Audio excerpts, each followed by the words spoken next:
Bonjour, vous êtes bien sûr au courant de tous ces problèmes qu'il y a eu avec à la fois 31 morts en Allemagne, des steaks contaminés en France, de nouveau à Bordeaux, et encore quelques cas qui apparaissent brusquement. Tout le monde parle de l'Escherichia coli, un nom difficile à prononcer parfois. Qu'est-ce que vous pensez? Est-ce que ça vous avez peur de cette crise sanitaire? Est-ce que vous croyez qu'il faut s'inquiéter? Par moment, oui, on peut avoir un peu peur, disons, des conditions de fabrication. On nous dit que tout est bien respecté, mais souvent les chaînes du froid sont quand même interrompues. On peut le constater assez régulièrement. Et bon, malheureusement, moi je constate que ces produits ont été, les produits contaminés, bon, sauf en Allemagne où ça venait d'une ferme bio apparemment, mais tout ce qui est steak et choses comme ça, c'était quand même distribué aussi dans des endroits comme les Lidl et compagnie, c'est-à-dire de l'alimentation discount. Et je me demande si on traite de la même façon les produits destinés à l'alimentation discount que les produits un peu plus, disons entre guillemets, luxe.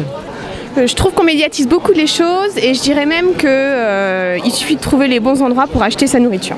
Sur le marché, auprès des petits artisans, bouchers, boulangers, etc. Non, je mange normalement, je n'ai pas ce problème. Peut-être c'est une histoire qui s'est passée, mais ça ne veut pas dire que c'est général, c'est tout. Mais on ne sait pas, mais si c'est ça vraiment, on ne vit plus.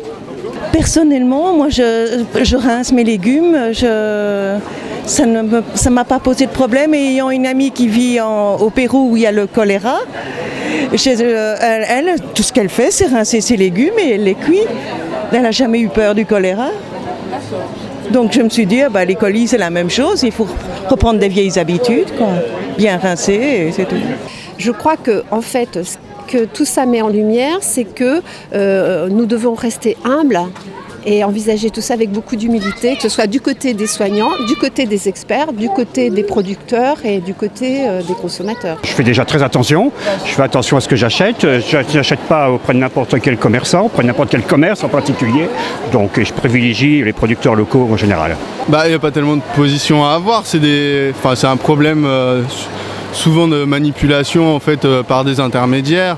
En fait, les problèmes ils se passent souvent quand il y a trop d'intermédiaires entre le producteur et le client final, mais il y a rarement des problèmes sur de la vente directe ou des choses comme ça en fait. Quand on compare le nombre d'accidents de la vie de tous les jours avec les quelques morts qu'il y a dû à ces bactéries, c'est quand même assez faible. Ça vaut pas le coup de s'y intéresser vraiment. Voilà, on fait attention à la cuisson aussi des aliments et puis à la conservation plutôt que à acheter bio ou quoi que ce soit.